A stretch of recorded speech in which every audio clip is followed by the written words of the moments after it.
rolê lá do outro lado, pra fechar com os moleque que é perturbado. Chegou, encostou, aí ladrão de CE, sou da 19/14, e é assim que é. E na visão pega aí, bandido, cuidado que os moleque pegue, e aqui não dá nada não. E o progresso pra nós é quando você encosta aí, escuta então minha voz. Quer querer ver você vencer?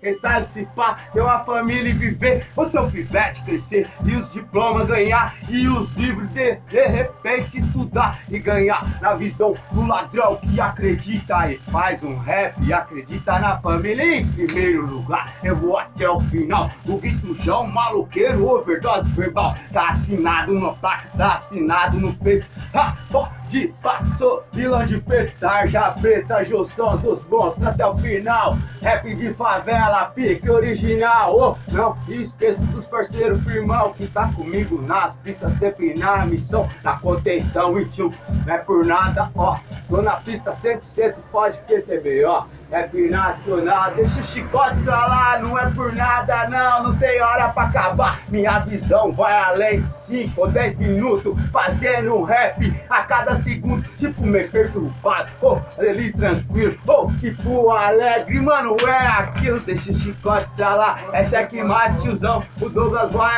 ali, mas volta rapidão, porque nós tá na missão, tá ali nos progressos, aí ladrão, como se diz, é hora de sucesso.